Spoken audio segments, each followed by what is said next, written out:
April 1945. Poltava Air Base, Soviet Ukraine. The war in Europe is dying. Berlin burns. Hitler hides in his bunker. But on a muddy airfield in Ukraine, Soviet engineers circle something more valuable than gold: an intact P-51D Mustang, tail number 44 to 14,574, gleaming silver under gray skies. The pilot, Captain William Roach, had made an emergency landing 3 days earlier during a shuttle bombing mission. Now he's gone, flown back to England in a transport. But his aircraft remains. Colonel General Alexei Novikov stands before the machine, hands clasped behind his back. Around him, 20 of the Soviet Union's best aviation engineers photograph every rivet, every panel, every curve. They've been ordered by Stalin himself: reverse engineer this aircraft. Copy it. Build it. The Americans refused to share the Mustang through Lend-Lease, sending inferior Airacobras and King Cobras instead. Fine. The Soviets will take what they need. The P-51 represents everything the Red Air Force lacks. Range: 1,650 miles with drop tanks. Speed: 437 miles per hour at altitude. Ceiling: 41,900 feet. But most importantly, the Packard V1650, a licensed copy of the British Rolls-Royce Merlin engine. 12 cylinders. Liquid-cooled. 2-stage, 2-speed supercharger. 1,490 horsepower at war emergency power. It's a masterpiece of metallurgy and precision engineering. Novikov has orders from Lavrenti Beria, head of the NKVD. From Anastas Mikoyan of the Aircraft Ministry. From Stalin's own office. Copy this engine. Give the motherland long-range fighters. The Yak-9 and La-7 are excellent low-altitude fighters, but they can't escort bombers deep into enemy territory. They can't reach high altitude where American B-29s will fly if war comes again. The engineers begin their work. They don't know yet that they're about to discover the limits of Soviet industrial capability. That some technologies cannot simply be stolen. That metallurgy and precision manufacturing represent decades of institutional knowledge impossible to replicate in months. The Mustang sits silent, a silver ghost guarding secrets. The P-51 Mustang wasn't born great. In 1940, North American aviation had never built a fighter.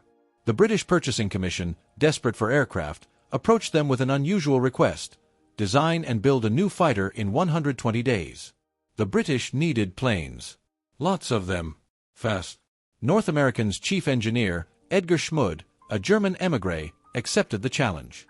He studied every fighter design available: the Messerschmitt Bf-109, the Supermarine Spitfire, the Curtiss P-40.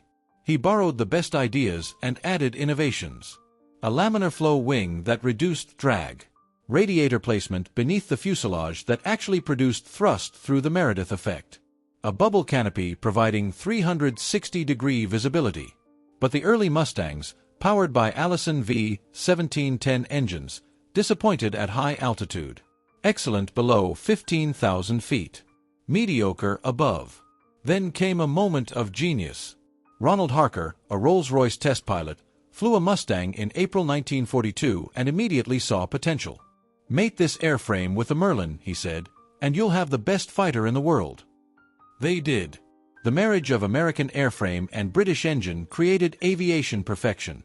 The Merlin's 2-stage supercharger gave the Mustang devastating high-altitude performance.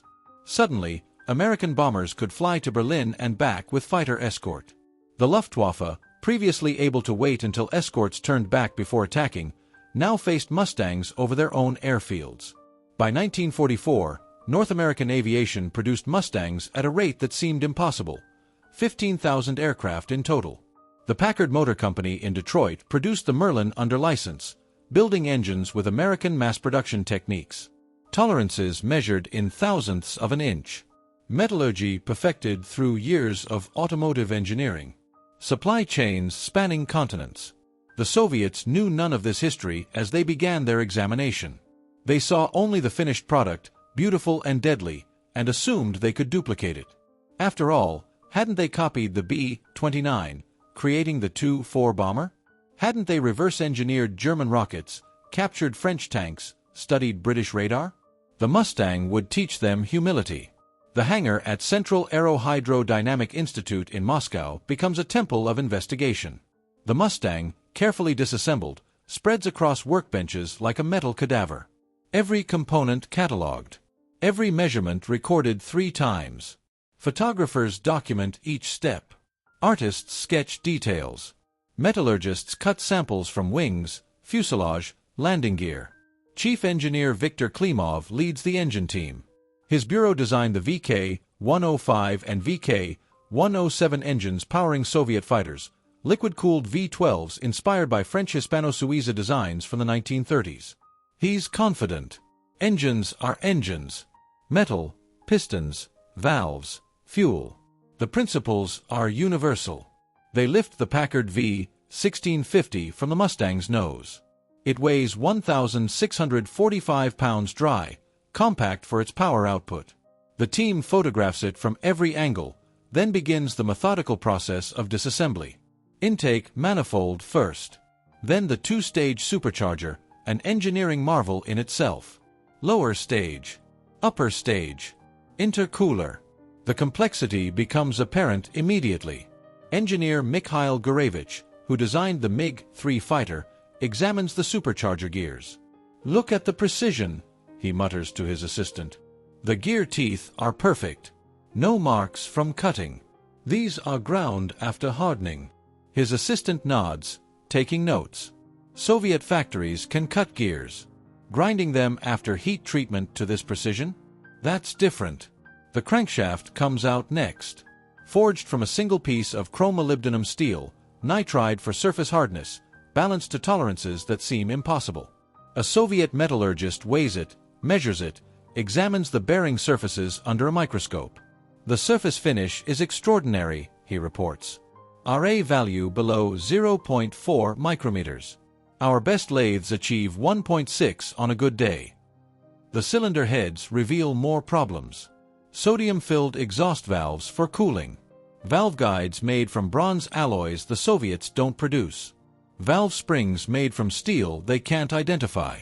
Every component speaks of an industrial ecosystem the Soviet Union doesn't possess. Klimov walks through the hangar each evening, studying the disassembled engine. He's begun to understand. This isn't about one brilliant design. It's about 10,000 parts, each requiring specialized manufacturing, each dependent on supply chains, institutional knowledge, decades of metallurgical development. They measure everything anyway. They're Soviet engineers. They've overcome impossible challenges before. The siege of Leningrad. The evacuation of factories to the Urals. The T-34 tank that shocked the Germans. Surely they can copy an engine. The testing laboratory at the Moscow Aviation Institute fills with fragments of the Mustang. Small squares of aluminum alloy cut from the wings. Slivers of steel from the crankshaft. Samples of copper wire from the electrical system. Each piece goes under the microscope, into the furnace, onto the spectroscope. Lead metallurgist Dr. Sergei Kishkin publishes his first report in June 1945. It's devastating. The aluminum alloys used in the Mustang's airframe don't exist in Soviet production. 70-75 aluminum, containing zinc, magnesium, and copper in precise ratios, heat-treated to T6 specification for maximum strength-to-weight ratio. The Soviets produce D16T, roughly equivalent to American 2024 aluminum. It's heavier and weaker. The steel alloys present worse problems. The crankshaft uses SAE 4340 chromolybdenum steel, vacuum melted for purity, forged under enormous pressure, heat-treated to exact specifications. Soviet metallurgy can't match the purity. Impurities lead to stress fractures. Fractures lead to catastrophic failure. The Americans vacuum melt their steel, Kishkin explains to a ministry committee. They remove gases, sulfur, phosphorus. Our open hearth furnaces produce good steel by world standards. Not good enough for this. The ball bearings from the engine's reduction gear represent another impossible standard. Made by SKF in Sweden, supplied to Packard, they're hardened to Rockwell C60-64, ground to tolerances of 0.0001 inches. Soviet bearing factories can't approach this precision. The best Soviet bearings run hot, wear fast, fail after hundreds of hours instead of thousands. Even the spark plugs present problems. American spark plugs fire reliably in extreme cold at high altitude.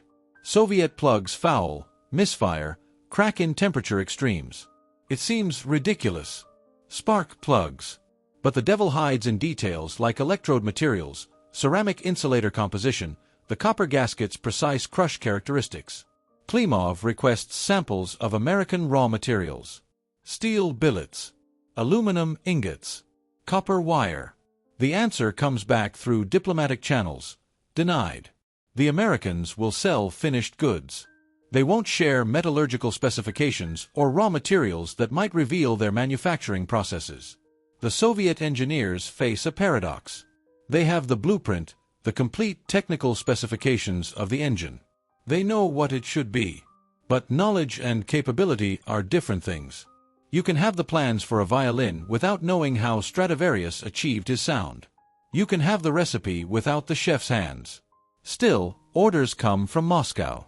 Copy it anyway. Use Soviet materials. Approximate where necessary. Just make it work. TSIM, the Central Institute of Aviation Motors, receives orders to build 3 prototype copies of the Packard Merlin. They're given 1 year. Klimov's design bureau takes the lead. They call it the VK-108, maintaining their naming convention. It will be, they promise, an exact copy with Soviet materials substituted where necessary. The first prototype emerges in March 1946.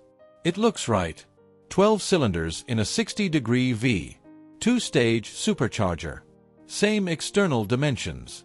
Weight, 1,820 pounds, 175 pounds heavier than the American version. The heavier Soviet materials add mass everywhere. Aluminum alloy 7075 becomes D16T. Chrome moly becomes Soviet structural steel. Precision parts become close-enough parts. The test stand runs 24 hours a day. The engine is bolted down, connected to instruments, fuel lines, cooling systems. Chief Test Engineer Anatoly Berezniak gives the order. Start it. The engine catches, runs rough for 30 seconds, smooths out. The engineers cheer. Power increases. 1,000 horsepower. 1,200 horsepower. Then a sound like a gunshot. The engine seizes. Metal screaming against metal. Emergency shutdown. Disassembly reveals the failure. A connecting rod bearing spun, starved of oil pressure. The Soviet bearing alloy couldn't handle the load. The metallurgy team goes back to their laboratory. They try different alloy compositions, different heat treatments. Nothing matches American performance. The second prototype in May 1946 runs for 4 hours before failure. Better, but not enough. The supercharger's precision gears wear too quickly. Tolerances open up. Efficiency drops. Power decreases. At 20,000 feet altitude simulation, the engine produces barely 800 horsepower when it should produce 1,300. The gears need grinding after hardening, Klimov explains to his team. We don't have gear grinding machines of sufficient precision. We cut gears, we harden them, we're done.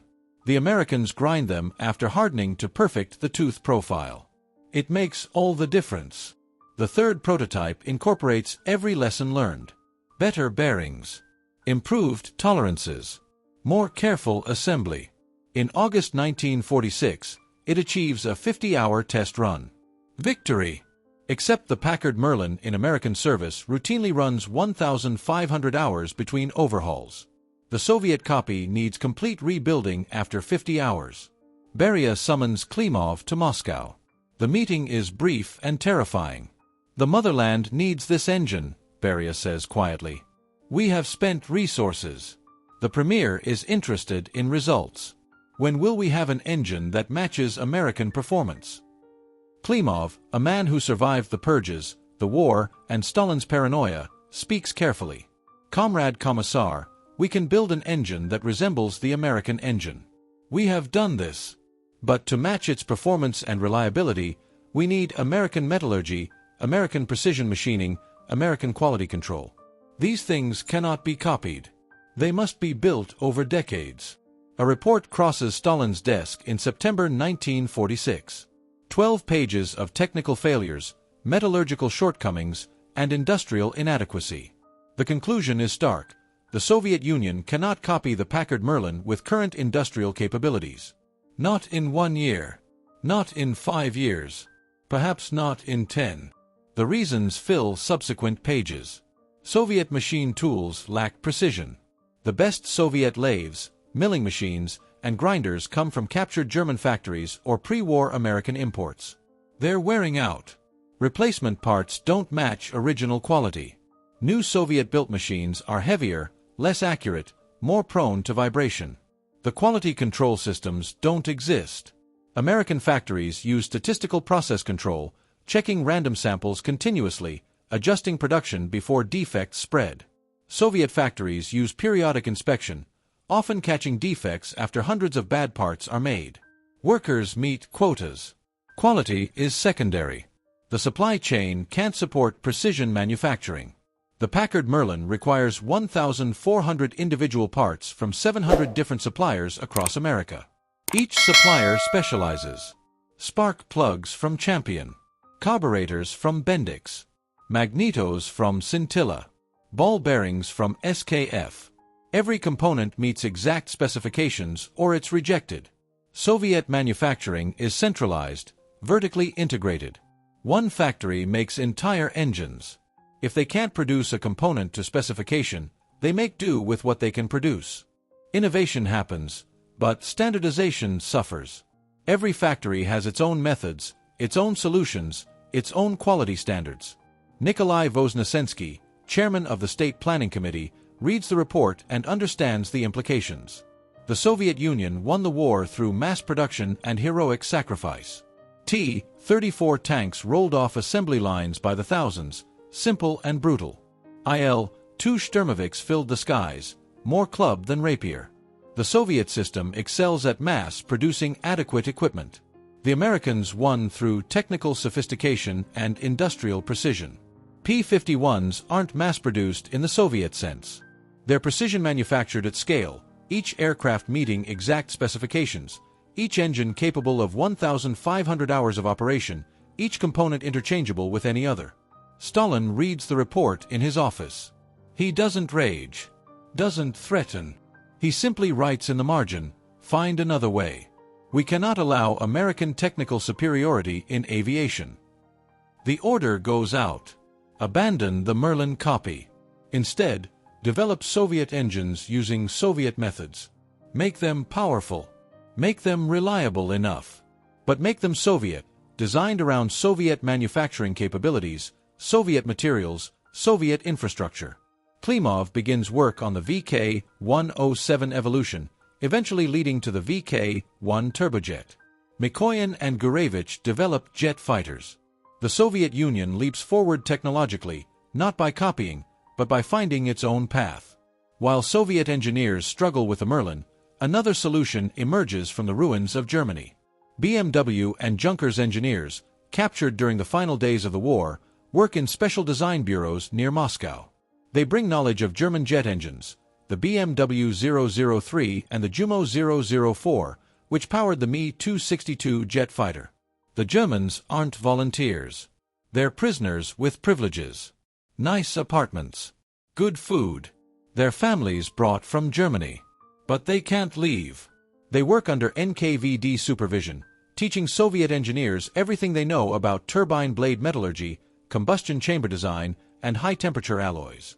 Arkhip Lyulka, Soviet jet engine pioneer, visits the German team daily. Before the war, he proposed a jet engine design. The Soviet Aviation Ministry rejected it. Too radical. Too risky. Now, with captured German engines proving the concept, everything changes. The beauty of the jet engine, one BMW engineer explains through a translator, is that it's more forgiving than a piston engine. Tolerances matter less. The turbine spins in one direction at constant speed. No reciprocating parts. No connecting rods and pistons hammering up and down. Vibration is minimal. This revelation changes everything. The Soviets can't build a Merlin because it requires precision they don't possess. But a jet engine, especially an early turbojet, can be built with cruder manufacturing methods. The Germans did it in 1944 with wartime factories under Allied bombing. The Soviets can do it in peacetime with captured equipment and German expertise. The Klimov Bureau, freed from the impossible Merlin project, begins work on the VK-1, a development of the British Rolls-Royce Nene engine. The British, in a moment of spectacular naivety, sell several Nene engines to the Soviets in 1946. Stalin can't believe his luck. "What fool will sell us his secrets?" he reportedly asks. The Nene isn't impossible to copy. It's a centrifugal flow turbojet, simpler than later axial flow designs. Soviet metallurgists can produce adequate turbine blades. Soviet machine shops can manufacture the combustion chambers. The tolerances, while tight, are achievable. By 1948, the VK-1 enters production. It powers the MiG-15, which shocks American pilots in Korea. Suddenly, Soviet fighters match or exceed American performance. The F-86 Sabre, powered by a development of the same Nene engine in a cruel twist of irony, battles MiG-15s over the Yalu River. The Germans eventually go home in the early 1950s, their knowledge extracted. They leave behind a Soviet aviation industry transformed, building world-class jet engines that finally match Western performance. Not through copying what they couldn't understand, but through learning principles and adapting them to Soviet capabilities. In Wright Field, Ohio, American intelligence officers compile reports on Soviet aviation.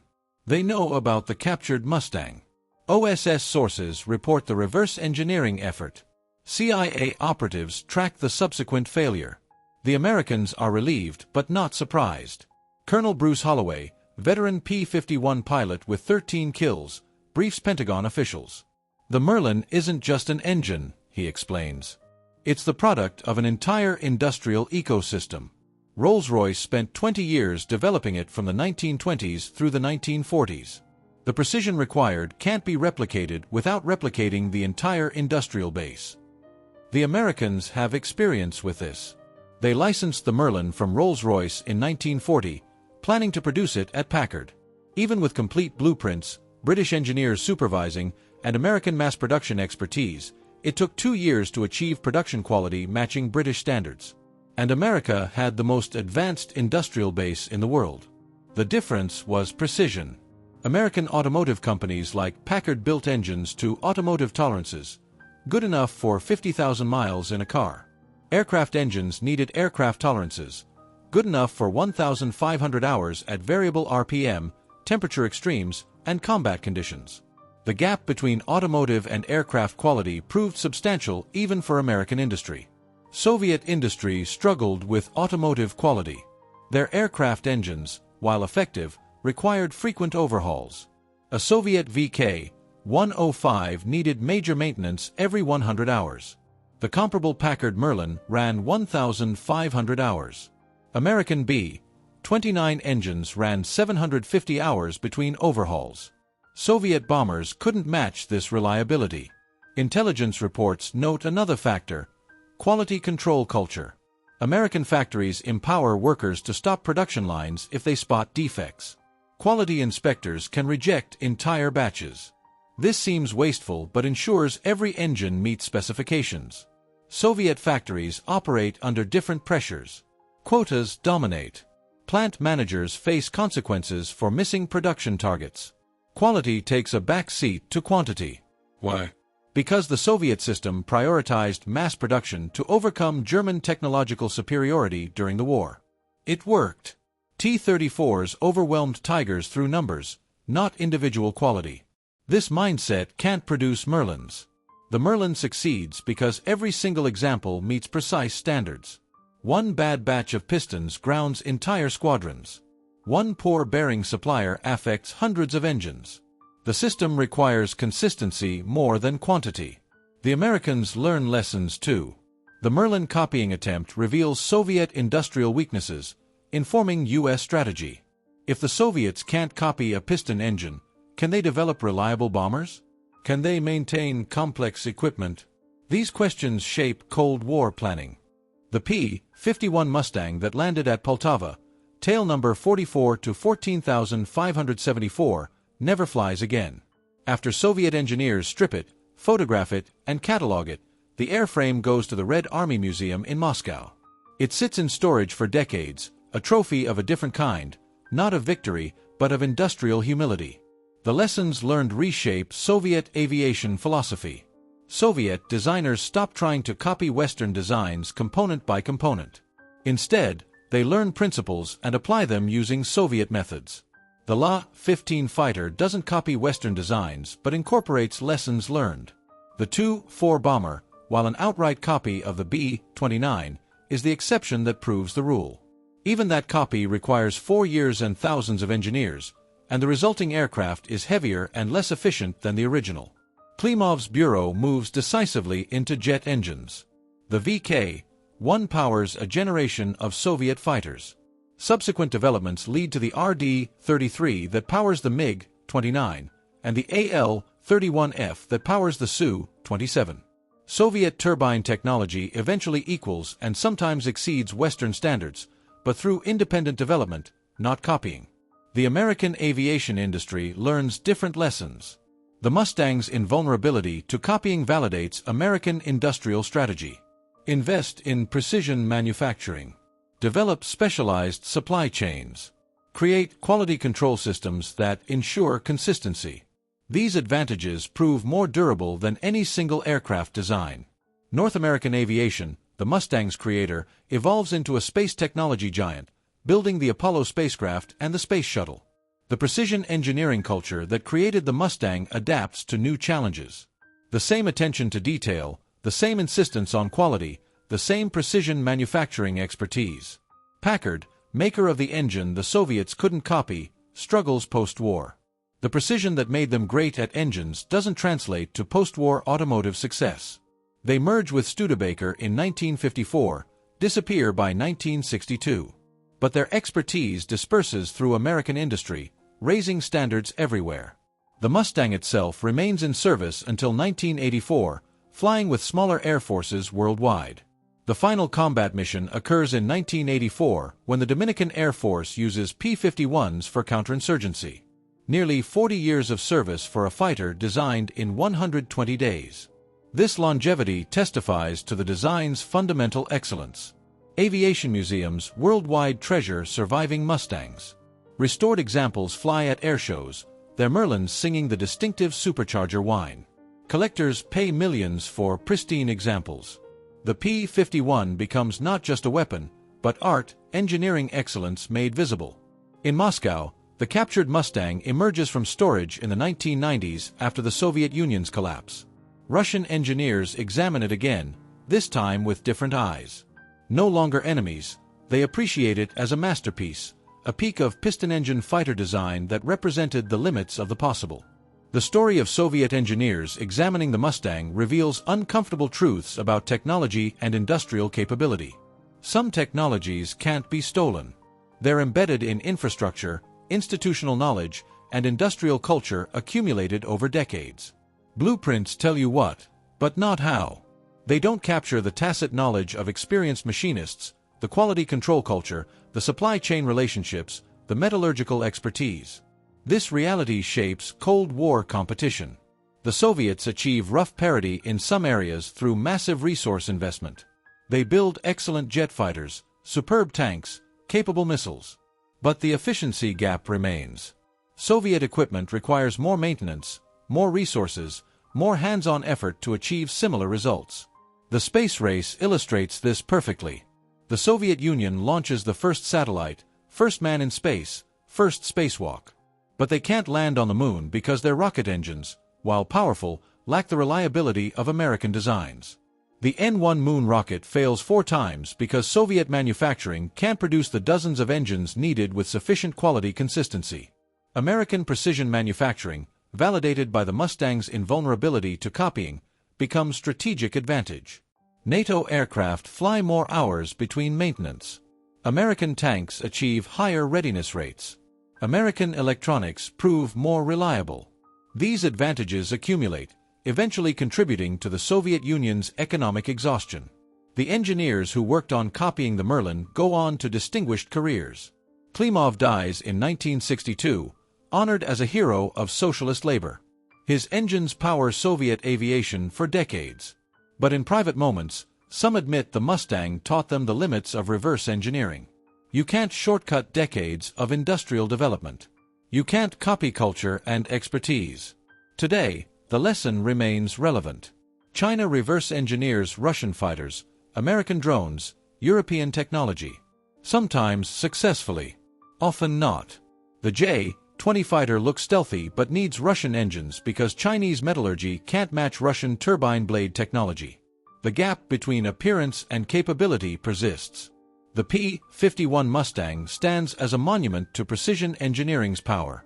Not just a great aircraft, but proof that some achievements transcend blueprints and specifications. The American engineers who created it built their expertise through decades of automotive development, British collaboration, and relentless pursuit of quality. That expertise couldn't be stolen in 1945. It can't be stolen today. In the end, the Soviet engineers' failure to copy the Merlin wasn't their failure. They were excellent engineers working within their system's constraints.